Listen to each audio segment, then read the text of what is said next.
Welcome to Triangle BNI. Today's show is brought to you by Oak City Tech. Folks, I've been telling you for a few weeks now, it is crowded and noisy in the social media world. You need experts like Drago and the folks at Oak City Tech to help you get found and seen and heard. They can design your website, they can handle your social media, they can do anything you need to make sure you get your message out to your current clients and your potential clients. Just go to oakcitytech.com, tell them what you need. I know they'll be able to help you. Hi again, everybody. My name is Mike Manning. We are here each week to bring you small business success stories on Triangle BNI. If you are not familiar with BNI, it is Business Networking International, the world's largest networking organization. Our little slice of heaven here in the Triangle is Raleigh, Durham, and Chapel Hill.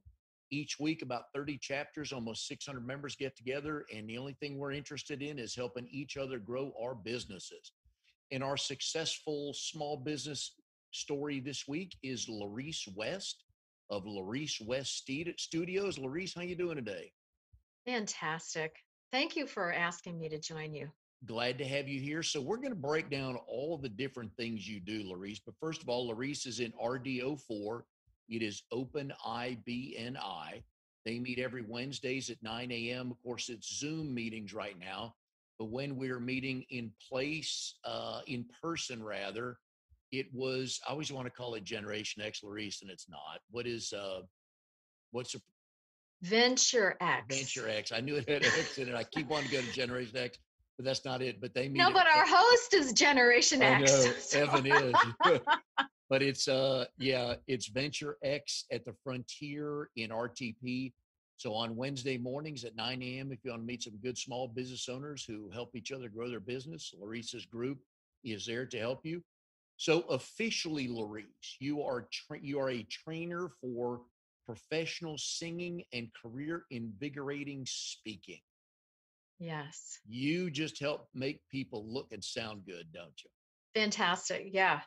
I help them express their true self, their unique genius, and really reach people on a profound way, whether they're talking for their business.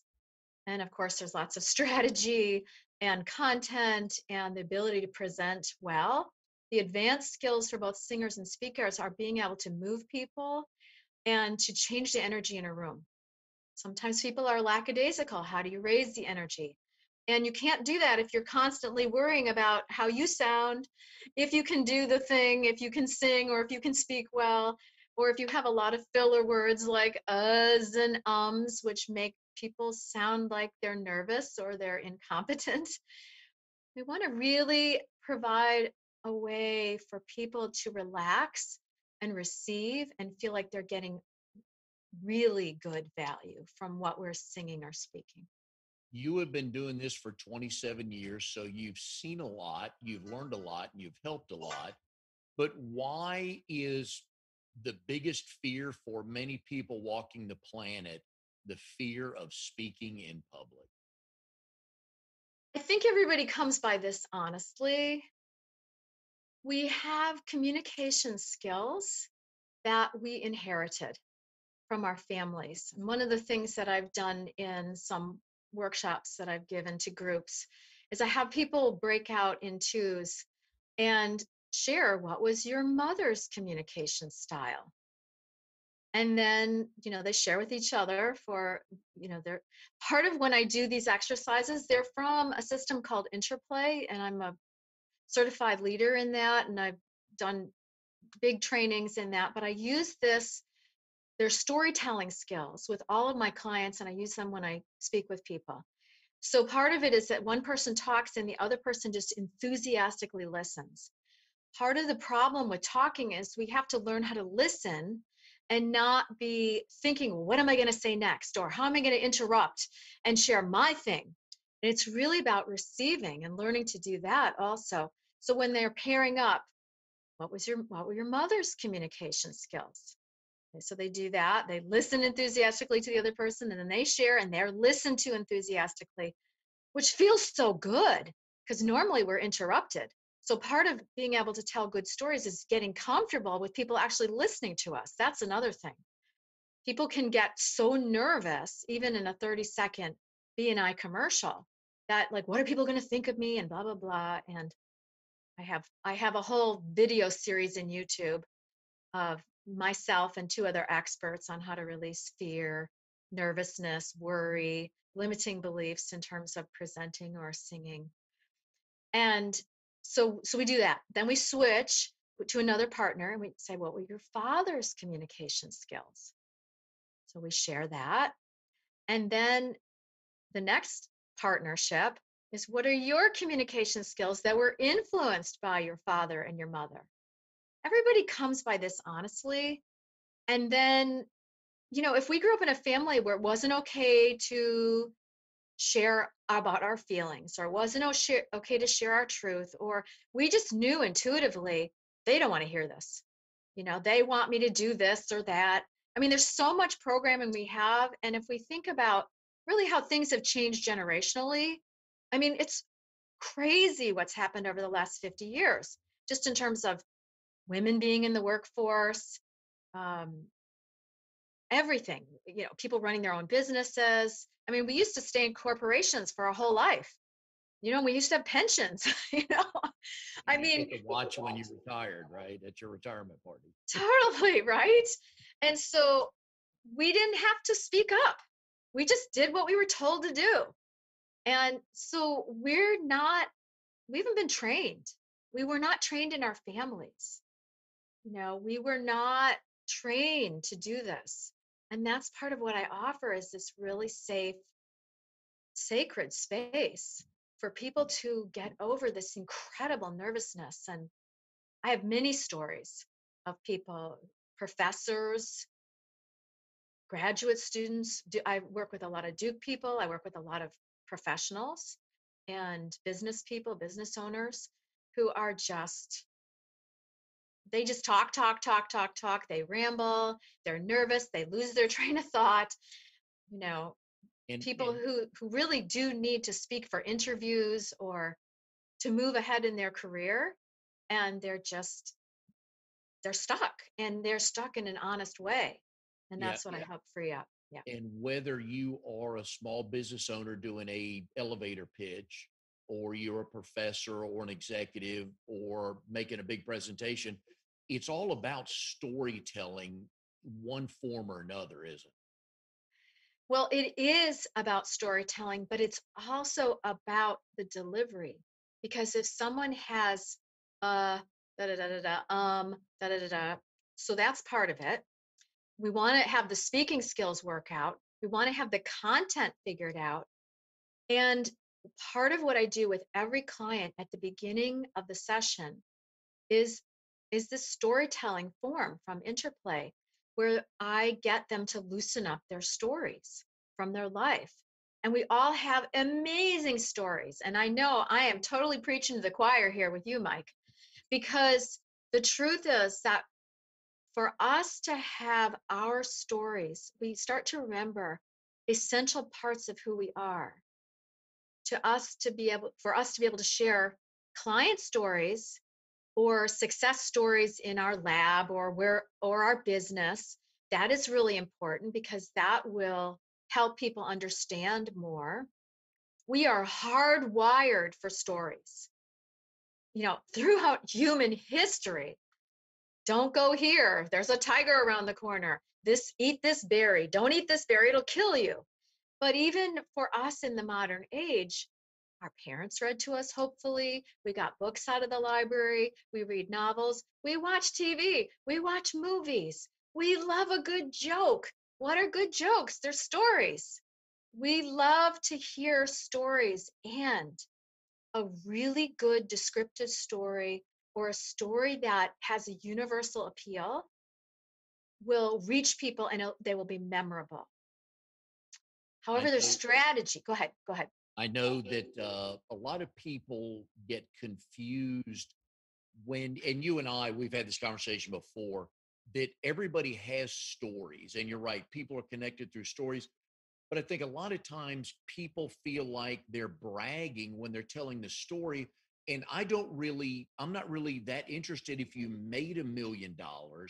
I want to hear the story of how you got started, some hurdles you've overcome, some things you've learned to pass to somebody else, or just at the end of the day, just tell me a good, funny high school story or the neighborhood you grow up in story.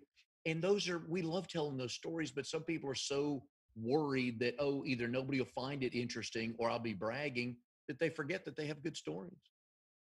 Part of it is loosening up that story flow because we're so focused on business and today, and people forget they have such rich lives. So we have a lot of fun together because we're starting with that for 5 minutes. They're telling 3 stories from their life and they love it because what does it do? It connects them with their heart, it connects them with their purpose. I've worked with people who couldn't clearly express why they were in their business. And their stories were why. Almost everybody who's in a business has had something tough that drew them to do that work, or something passionate that, it's this combination of things. And to know that in your soul, what is your motivating factor? And you can express that.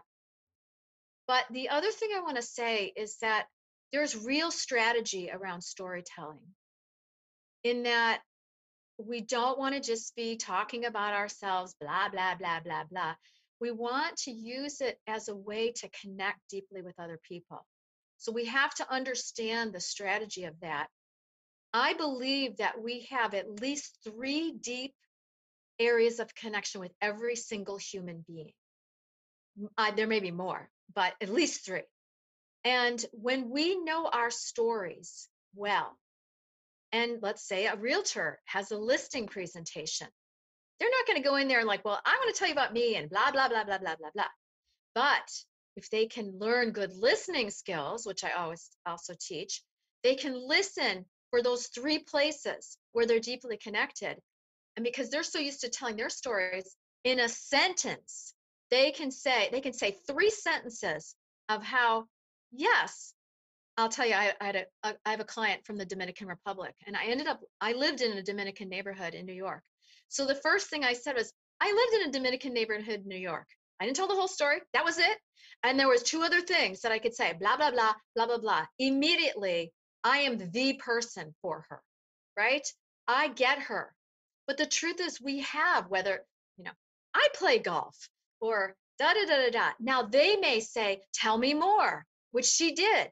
Then I had my story, just I'm authentically talking about my life.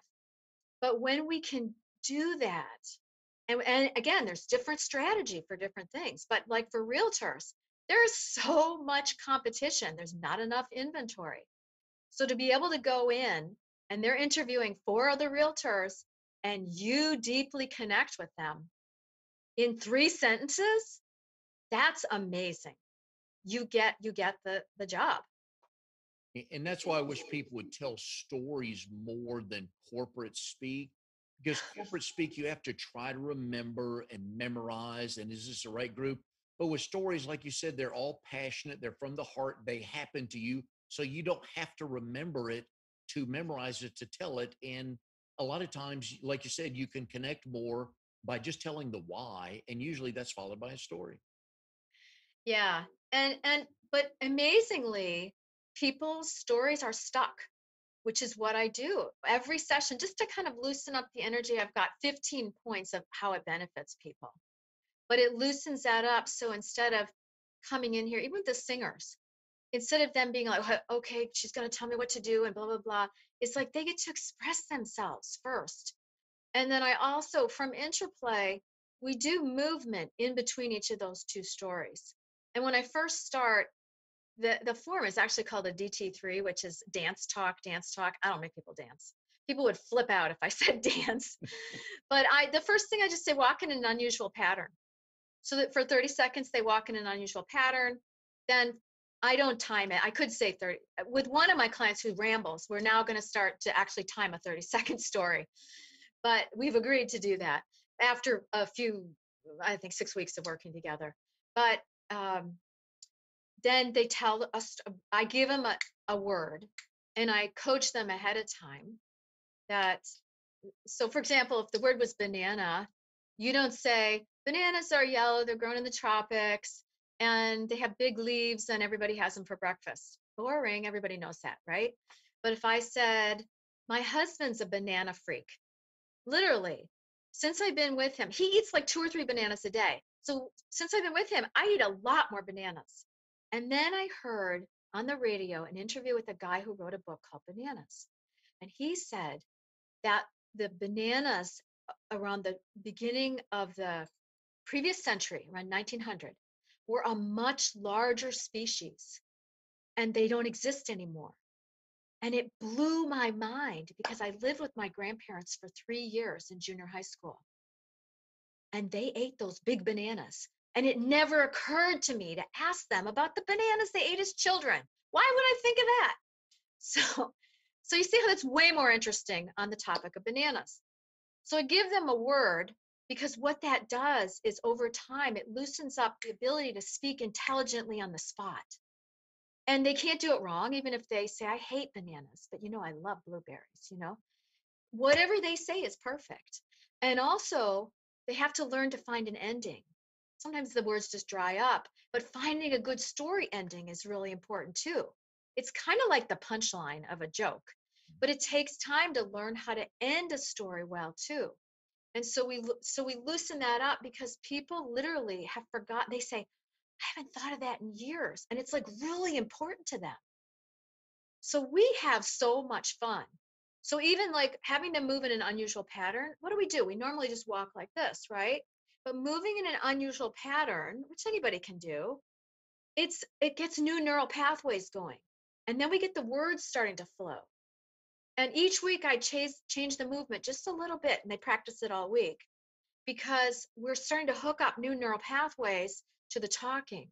So not only are we working on the speaking skills and the content and their delivery and moving their ego aside, because the ego, nobody thinks of this when they think they're nervous. They don't think, oh, I'm thinking about myself. But like when I'm working with a client, they are not paying me to think, and Mike, you're not with me here to think, well, gosh, is my hair okay? Does Mike think my hair looks good?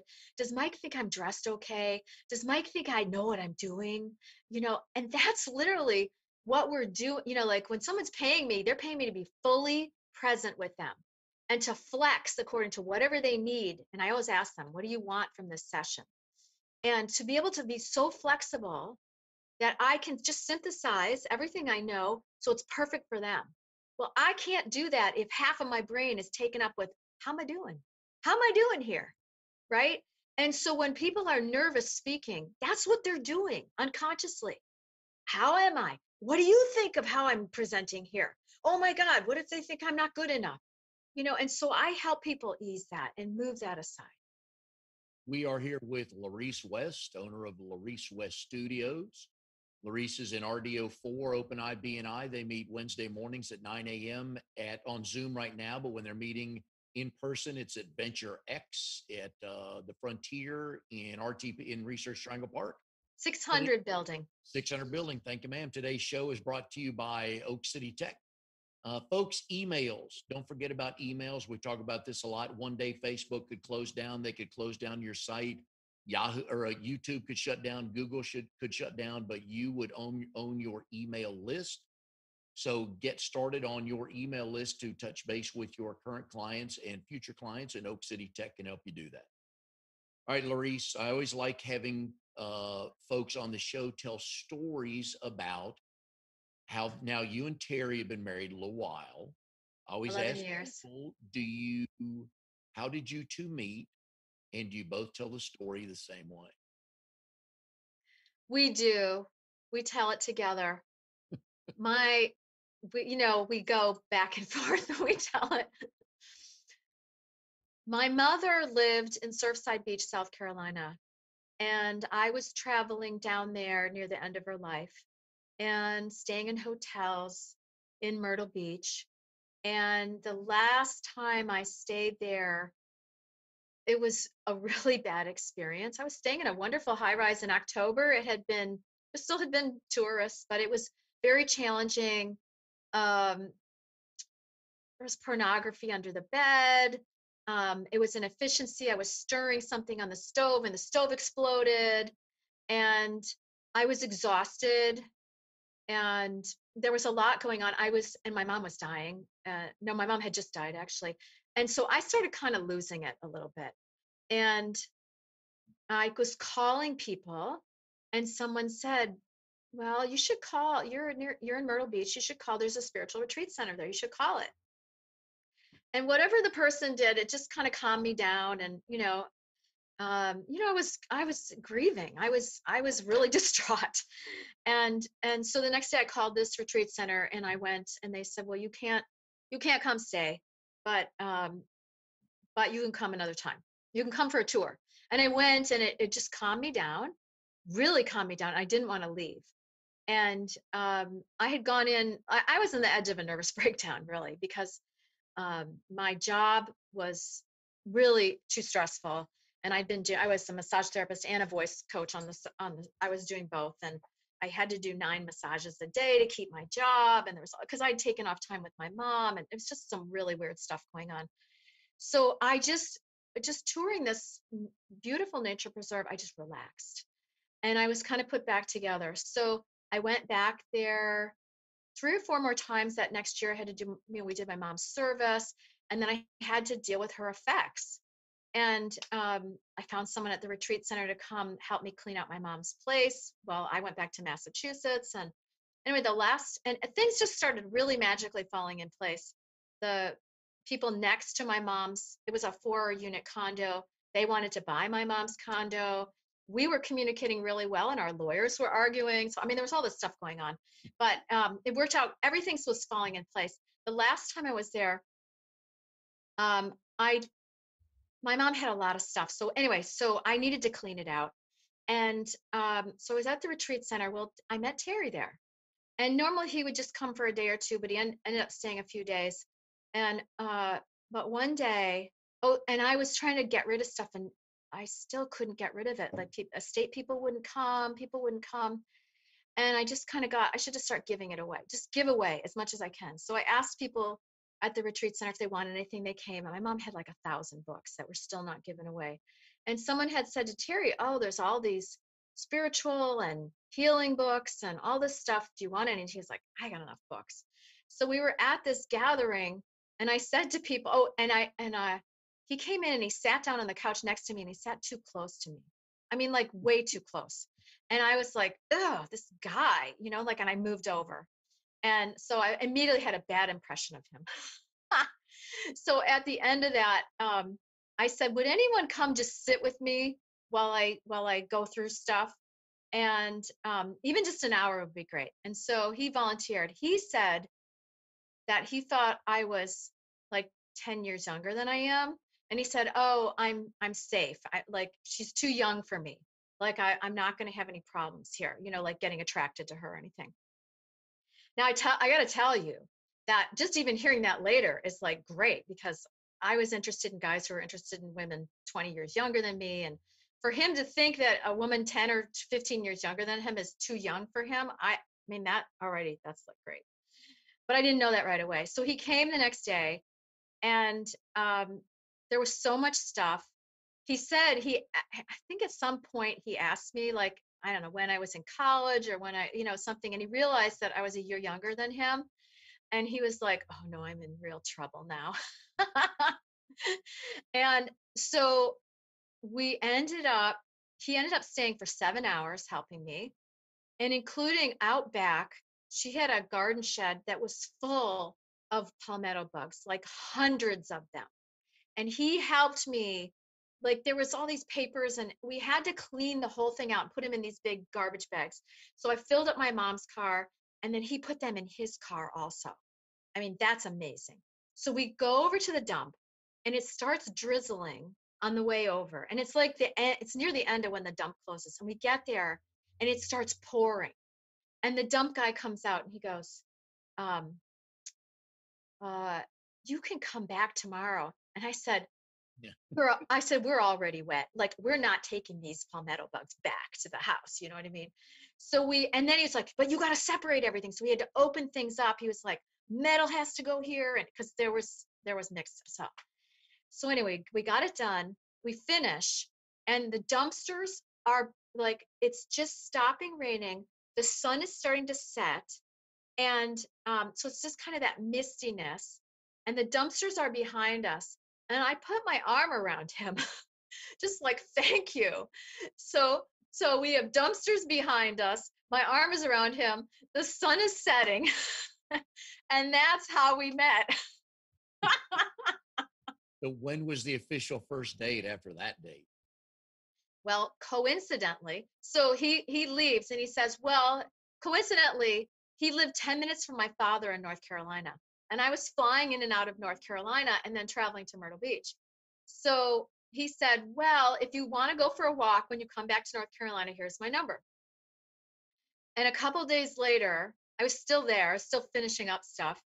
I heard intuitively, do you want a boyfriend?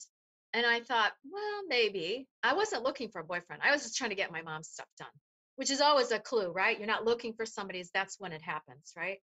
And and I said, well, maybe. And then I heard, call him right away. So I called him.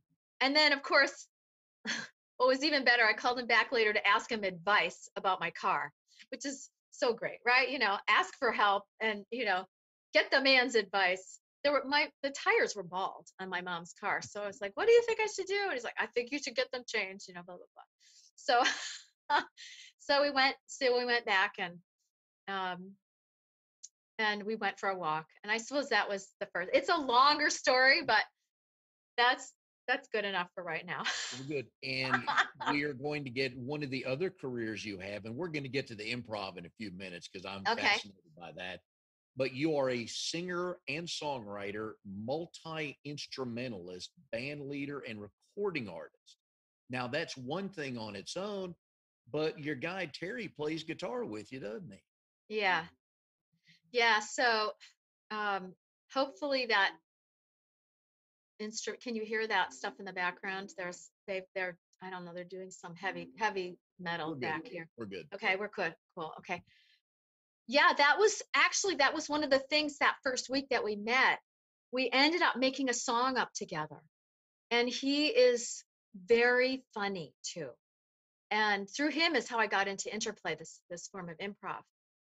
And it was one of the ways we got to know each other too, was that we would ask each other to tell stories to each other instead of, what do you do, what do you do, what do you do. We literally were telling each other stories.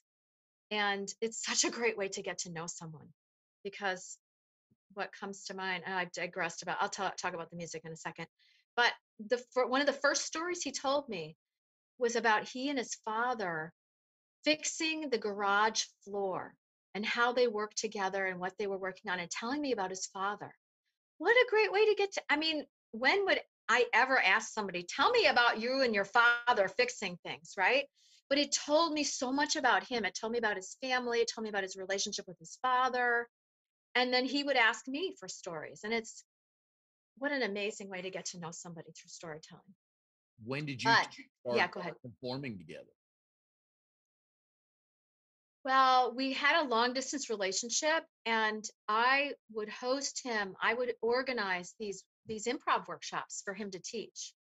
So that, but I mean, really, the first week we met, we made up some great song, and we were making up songs like right from the beginning. Like, we're both songwriters. So when did we start performing together? I mean, we started doing improv when he would do those workshops, and then mm, well, he hosted me. We did a concert. I think probably really performing together after we got married, because we were actually in the same location, and we started. I ended up joining his improv troupe on a trial basis as a guest artist, and then they got me in it. And then they folded a couple of years later, and I started it. We both became the artistic directors for an improv troupe that did service gigs actually at Ronald McDonald houses and UNC psych wards and um, nursing homes. Oh, profound, profound. Actually, you wanted a story. I can tell you a really cool story of improv performance. We went to the children's lockdown unit at UNC Psych. And the woman hiring us said, these kids are not just depressed. There's been something really big that made them have to be in the hospital in the lockdown unit. And you go in and you have to wash your hands for a minute. So I'm washing my hands, and this little kid is on a skateboard type. It's like a square skateboard, an inch off the ground. He's got his hoodie up and he's looking at us. And he goes, and he's watching me. And as I walk by him, he goes, "I'm dying." And I said, "Okay, come die with us in the other room. We're gonna do a performance." So we came, and he was sitting in the back, like this. By the end of that performance, and we get everybody involved, that kid was up singing and dancing with us. And as we were leaving that unit, he was like, "Bye, awesome people." Talk about, you And that, know, how many times did you go back and appear, perform, whatever you're going to use for kids like that in situations like that? well, they had us going to, I think the next situation we did was like they moved us in that season to different units, like we did the teenagers. That's a tough crowd. Yeah, Teenagers are like, yeah, we finally got them up, but it was like, you have to do it in a way that people feel like they want to do it rather than they're being coerced to do it. It's another skill. And then we did, they have senior psych wards. So we went through the ages actually. I can't remember if we went back to the kids. I don't think we went back to the kids, but I mean that's what's memorable, right? What's memorable was, I mean, that kid, and what's memorable was some of the Ronald McDonald houses where, the mother said, "This kid hasn't smiled in months, this very sick kid," or, blah, blah, blah. "I've been so stressed out and you just released my stress," or, those kinds of situations where, they're dealing with very sick kids and how stressed out the family is, and to give them some joy, or yeah, those have been, or the staff. So yeah, I bet. those are profound. Yeah. Yep. We are here with Laurece West, owner of Laurece West Studios. She's in RDO4 Triangle, Open IBNI. They meet Wednesday mornings at 9 a.m. Today's show is brought to you by Oak City Tech. Folks, I know you're busy if you own a small business, or you may not know much about how to do social media. It's not hard, but it can be time consuming. I enjoy some of it, but not all of it. I'm not perfect enough to be on Twitter, Instagram. My eye for taking pictures isn't that good. So I'm pretty good on LinkedIn, pretty good on Facebook, but Oak City Tech's pretty good on everything. So if you want to get your message out on social media, please go to oakcitytech.com. They'll be able to help you. All right, Laurece, a lot of people, when we hear improv, we just think stand-up comedian.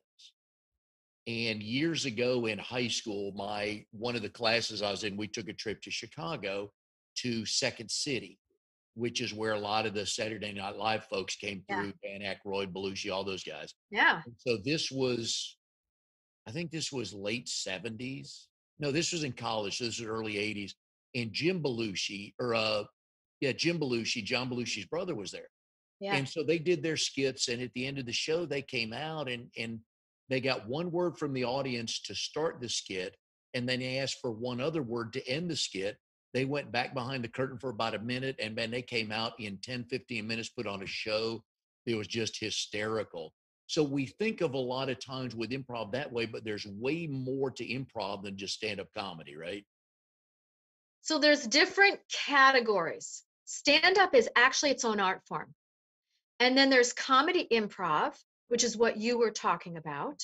Okay. Stand up, Jerry Seinfeld does great stand up. There's, good stand up people. Okay. But it's a whole different art form. So when last year, or maybe it's stopped now, but I have been a member of the Pit Comedy Club in Chapel Hill and a member of their improv comedy troupe. And so the stand-up classes are completely different. There's a whole different arc to creating stand-up. They have stand-up open mics. That's a whole different training. just like speaking for voiceovers, commercials, etc., is completely different training, or audiobooks. And I work with people on that, but that's completely different training than, your network pitch, your 30-second pitch or your presentation to the board. I mean, they all have different strategies. So that's stand up is one form of improv. And often those jokes are crafted, then memorized. I loved Seinfeld's specials on that. I mean, he has pages and pages and pages and pages. So that's a different art form entirely. And it's not, I mean, occasionally, I saw a great stand-up person who did ask for stuff from the audience, but he had planned all this. Like he knew his patter. It's like that stuff is worked out, and it's worked out with audience, what works, what doesn't work, etc. And that's really for laughs. Okay. Now, comedy improv, um, one of my favorite teachers, Anu Broad, talks about if we make you cry or feel, we're doing drama improv, and if we make you laugh, we're doing comedy improv. But basically, there are forms, there are structures, there are agreements, and that's why when these guys came out and they made you know what they were doing, is that they're games essentially. They're all sorts of games. And when you play, you know how to play Monopoly, you know the game, you know the rules. There's game after game after game after game. The rules. So you understand how people are going to interact and what the game is. And sometimes it's defined. There's a word called what's the game. It's like what ends up being funny in the thing. But there's a lot of different forms. And there's a whole history with that. There's a history from Del Close and people, from the 60s. So there's a whole, there's books on it that I have, and I've studied a lot, and I'm still into it, and I can lead people in comedy improv. But the form of improv that I do primarily is called interplay, and it was created in Oakland, California, by two professional dancers who were also happened to be ministers, but very progressive ministers. And but they were in dance troupes, and they wanted to learn improvisational dance. But then through the years and through creating this huge organization, it's actually international. It's storytelling forms, singing forms, movement forms that groups can do together, but it's authentic. See, because in comedy improv, and I actually have a comedy improv partner where and there's another form of it, which is character skits. When you think of Saturday Night Live and you think of, Rosanna Dana, and the thing I had in my tooth, and, the different, and John Belushi's Samurai, and those are characters. And so there's character comedy improv too. And I have a partner, and we're doing characters and crazy infomercials, and we meet weekly on Zoom to do that stuff. So we're actually Lo and Cho, and I'm Laurece and Cholina. So we're Lo and Cho, and we're still sort of getting our material all together. So that's comedy improv. But interplay improv is about authentic stuff, loosening up your authentic.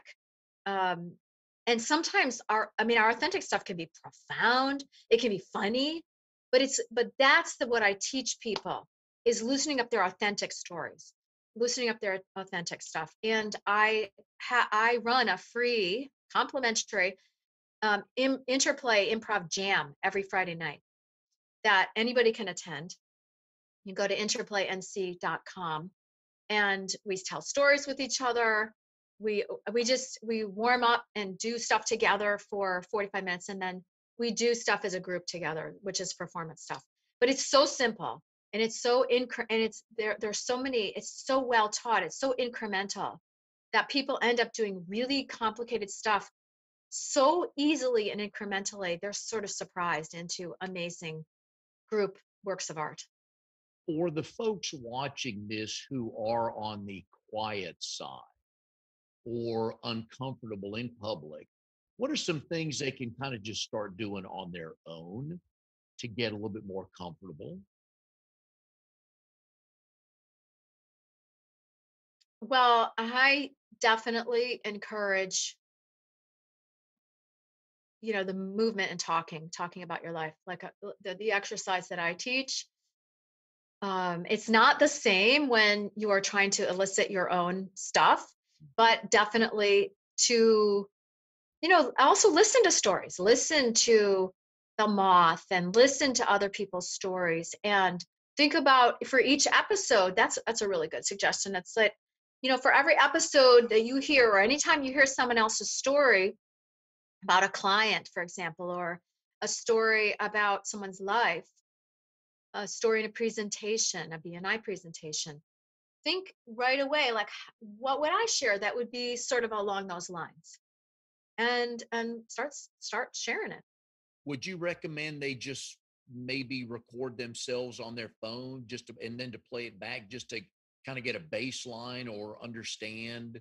'Cause again, there's two things that help. One is in general, when you put things on paper, you write it down, especially with numbers and plans and stuff, that becomes clear. But man, video changes everything. When we see ourselves, of course, the first thing we're going to say is, oh, God, my voice sounds horrible. I didn't know it sounded that bad.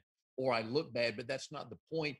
The point is just to hear the cadence or the ums and yeahs and ahs or the looking up. Would even something that simple help them? Well, I do have a workshop called Increase Your Impact, Present Powerfully and Shine on Video, because there are a lot of tips that people can learn about presenting well on video.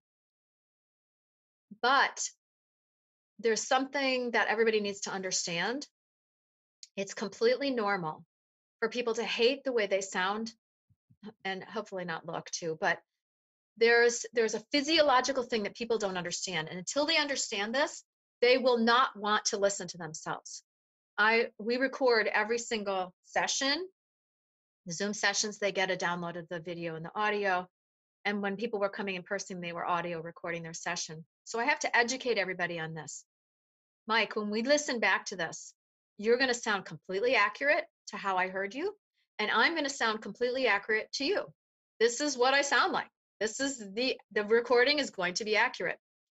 However, if I was first listening to myself, I'd be like, oh, I sound like that. And this is because nobody hears my voice the way I hear my voice.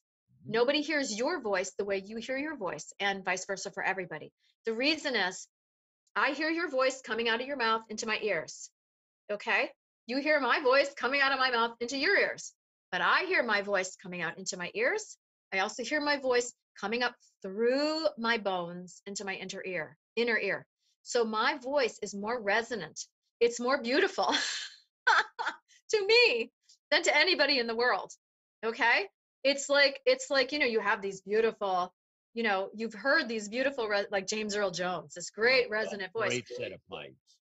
right? So, and that's how I train singers and actors and speakers to some people come to me like talking like this, or not, not liking their voice, and I help them develop a beautiful voice, a more resonant voice. But simply, no matter how we're talking, our voices, and resonant is how the vibrations vibrate in a body. It could be a small drum or a big drum, a timpani drum. The vibrations are different, in that. That's the resonance. So, like when I'm speaking here, there's not much resonance. But if I speak here and I relax, and you hear how much more you can hear my chest resonance here. Even if I'm speaking at a higher pitch, the pitch doesn't matter. It's where I'm producing the sound, and there's skill and art to that I train people in. But the point is that my voice is more resonant to me than to anybody else. So when I first hear it coming out of in a recording, I'm going to naturally reject that, because it's going to shock me. It's going to be like, I don't know that voice. So what I encourage people to do, rather than rejecting it because it's valuable information, is to first change our mind into curiosity. Who is this voice? I don't know this voice. Let me listen with curiosity, and eventually maybe I might like it, or I might accept it. Then I might like it, and then I might love it. And it's so valuable for us because we need to see what is actually really happening. There are a lot of people who are doing a ton of filler words and they have no idea they're doing it. Yeah. Every third word is an and it really does make us not sound like we know what we're doing or that we're nervous. And we want our clients, our prospects to feel safe and to feel comfortable. And even just the way we speak can make people feel uncomfortable. I fall into the category of I wish people could hear the voice that I hear, and I do a lot of speaking, different platforms and everything.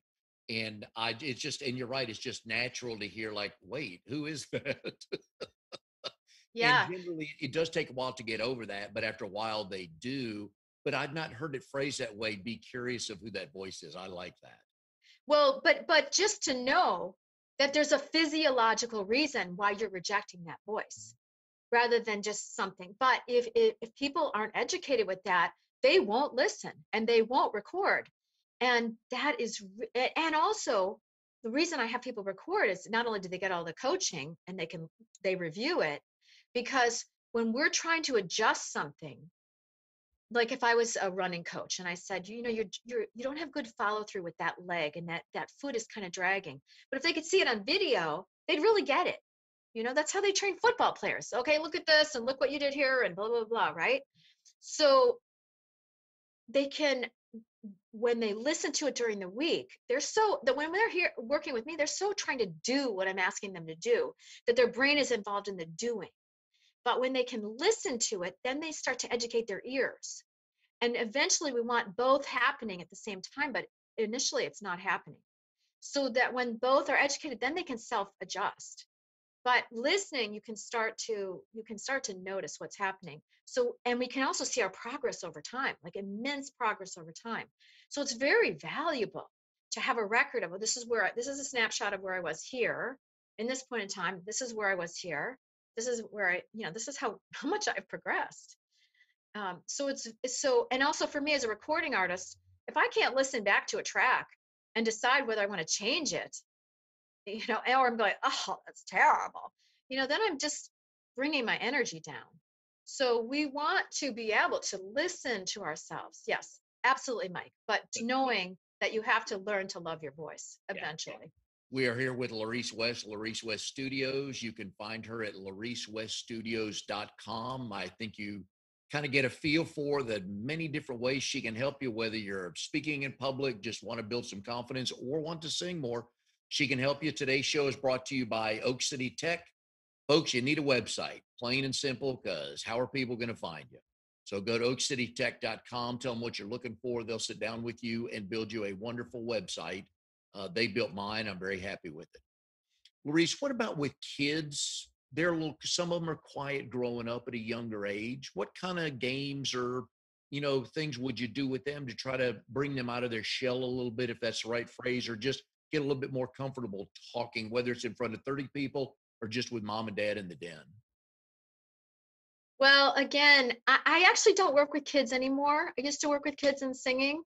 So well, that's not actually true. I do go into the schools and I do improv workshops with them. So I get them talking to each other. So I have done it with third graders, but generally they bring me in for junior high school and high schoolers. So it's the same thing. It's the interplay, and interplay is open to people of all ages, and it's very age friendly. So they could come to the jam. They could come to the improv jam. How do you get referral or build relationships in BNI? Because if I remember, I think you're the only one of you in all of Triangle BNI. But as I've gotten to know you and heard your pitch about what you're looking for to explain what you do, there's like one time you brought up lawyers in court. You can work with them because they got to stand up and they got to sell something to the jury. Yes, and I have worked with a number of realtors over the last year. Anybody who has a high stake presentation, executives, people who want to motivate people. The other thing that I really specialize in is helping people create their signature talk, because there are so many speaking opportunities for free or for pay, but that's later, where if you give, because 98% of your audience, whether you're talking to an association of ideal clients or a group of ideal clients, people want someone who's going to come in and motivate or inspire or give them good information. And if you're really in that giving mode and you know how to, in 2 sentences, give them an offer that where you're basically selling from the stage, but it's not salesy. And I help people with that in my class called Reach Your Ideal Clients. And it's a 6-month class that meets Thursdays from 12 to 1.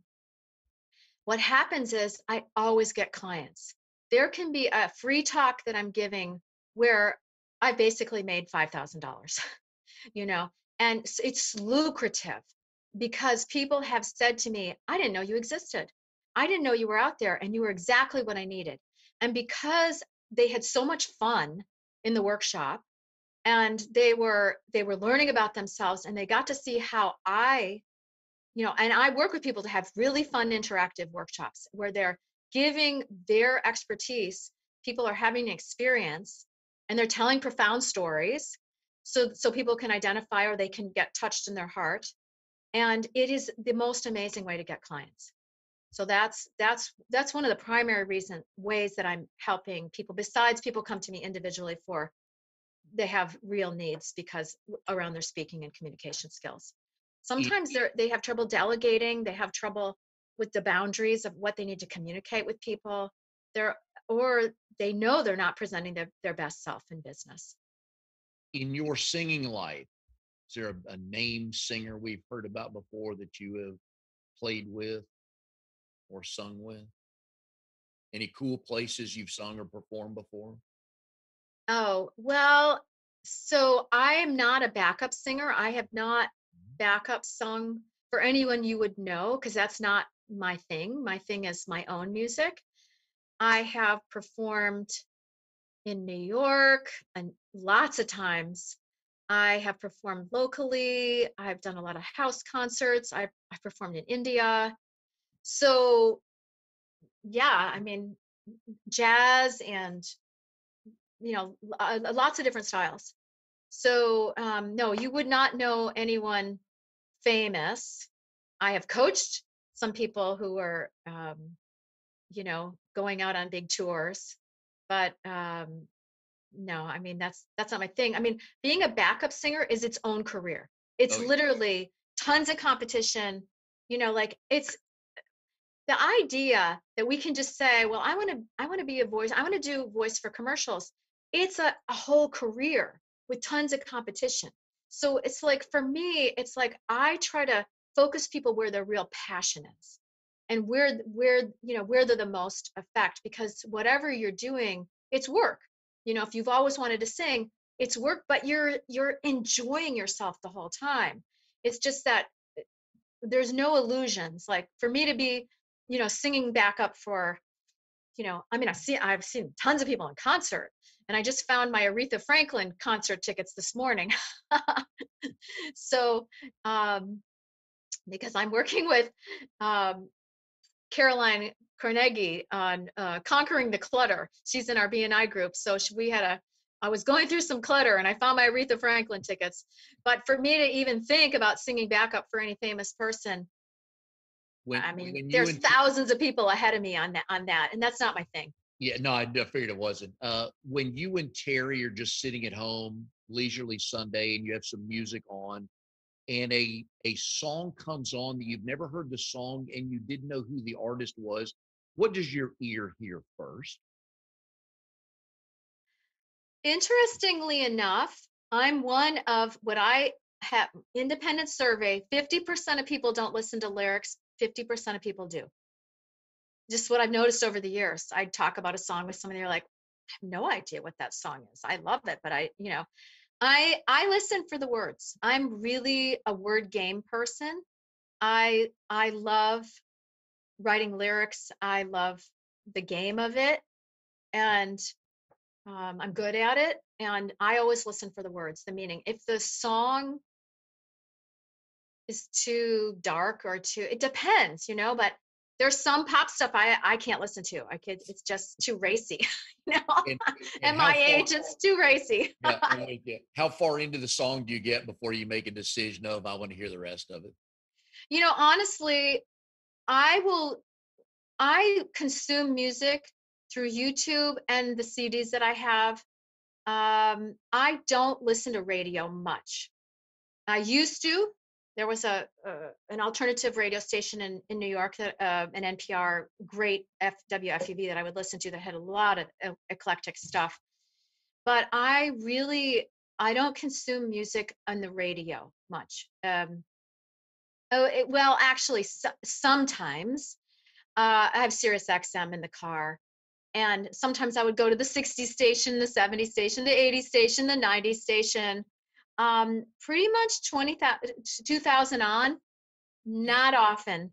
Or what I'll do is I have a client who's interested in music, or somebody mentions something. I mean, there's some stuff that I listen to that's more current. I mean, I always will listen to what a client is interested in Sure. or what they're singing. Yeah. Yeah, I'm an 80s guy, and I love my 80s one-hit wonder list, the top 100 one-hit wonders. Love that. So, but anyways, Laurece, folks can find you at lauriceweststudios.com. We also been putting your phone number up on the screen. Loved having you on the show because there's very few people that do what you do, and to understand that we can, even though we may not think it, there are ways to get over the fear of public speaking, correct? Oh yeah, and my YouTube channel, I've got 12 videos to take you through lots of techniques. There's probably 50 techniques in there to get you over And fear. it's worth it because at some point in time, most of us have to say something in public. So it would be good to have just a little bit of a roadmap to understand how to do that, whether it's for 30 seconds or 30 minutes. So, but And again, I have Lori, workshop, and I'm happy to talk with someone if very they cool. would like to delve deeper. And they can find you at lauriceweststudios.com. We've enjoyed it very much. I think I will see you Wednesday morning on the Zoom call for your chapter. But thanks for joining us today, Laurece.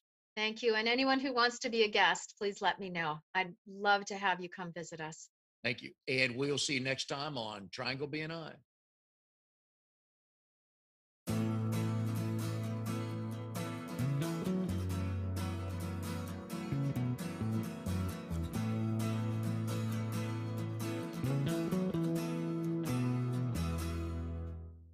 You are tuned to the Nissan Communications Network. If you tuned in too late, you can always watch each program in its entirety or download an MP3 audio file of it in the archives section at nissancommunications.com. Don't forget to subscribe to our YouTube channel, follow us on Twitter, and like us on Facebook. Sponsored by Telestream's Wirecast software, StreamingGear.com, Carolina Apparel, and DeltaForce.net.